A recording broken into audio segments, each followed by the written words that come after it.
The Russian invasion of Ukraine is now in its 10th week. During this time, troops on both sides have lost lives. Thousands of civilians have been killed, millions have been displaced, and yet there is no end to Russian attacks in the country. On the 9th of May, Russia will mark Victory Day. Why is this day so important for Russia? Russia celebrates the Soviet Union's victory over Nazi Germany during the World War II. The year will be the 77th anniversary of the historic event.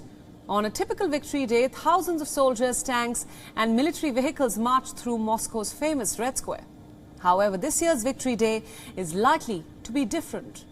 And observers are keen to find out exactly how.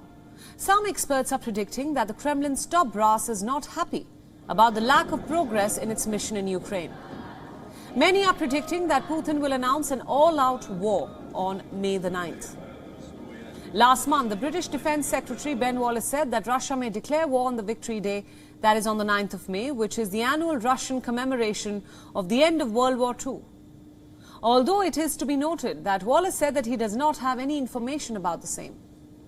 So far, this is all just speculation. Russia has dismissed these reports and called them nonsense.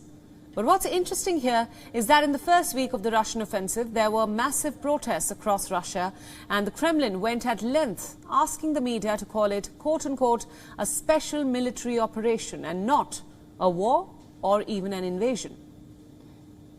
Moscow refers to its invasion in Ukraine as a special military operation. It says that the aim is to do away with fascism and Nazi forces in Ukraine.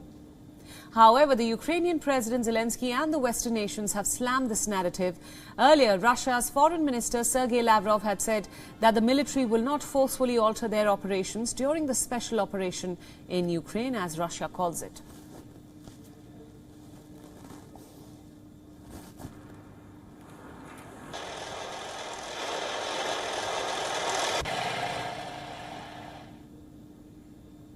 And for more insights about where the war is headed, joining us live on this broadcast now is Sasha Romantsova, the Executive Director at the Center for Civil Liberties from Kyiv. Sasha, thanks so much for joining us. Welcome to WION World is One. Hello, nice to hear you. My first question to you, Sasha. Some experts are now predicting that the Kremlin's top brass is not happy about the lack of progress in its ongoing mission in Ukraine. Many are now predicting that President Putin will announce a so-called all-out war on May the 9th, that is Victory Day. How concerned are you about this prediction? First of all, our authorities and all our journalists during the TV or through the radio, they told the people that our usual, we have a lot of bomb alarm. It's like, it's like siren, which we heard that we are not ignore it, because in 8 and 9 of May, we expected some biggest bombing during this war, because now Kiev, it's not so big attacked. Mostly it's attacked cities near the front line, like, for example, Zaporozhye, Poltava, Dnipro, and some of big airport like Odessa and Lviv, because they expect the help which other countries providing us coming there. So these days we expect that it will be a hard attack, really hard version of bombing. And we expect that we think that Russia accept the decision to make some of kind of mobilization. Maybe they will not do that like officially, but call it some other word, like they call special operation, like not war, yeah? So it will be not mobilization, but other word, but we expect that it will be something like this, because they need more soldiers, they need more people to do something in the territory of Ukraine, because they don't have any progress here.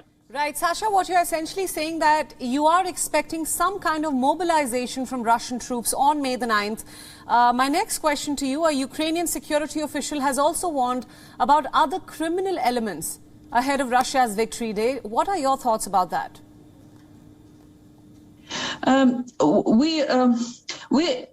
surely we will not have during the 8th and 9th of May some parades or some other kind of celebration or some memories days where the crowd can gather together, like people can gather together, because we see a few. It's not like terroristic acts, but here in Kiev, for example, day by day you see some burning cars or something like this. So we understood that partly we have some maybe diversion groups or something like this. So that's why, for example, during our Easter, authorities asking people not coming, a lot of like crowds in church, like it's traditionally way coming.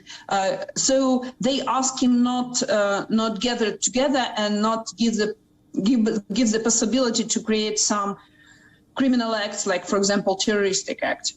Right. Sasha, thanks so much for all those inputs. Thanks for joining us on WION World is One with the latest. WION World is One is now available in your country. Download the app now and get all the news updates on the move.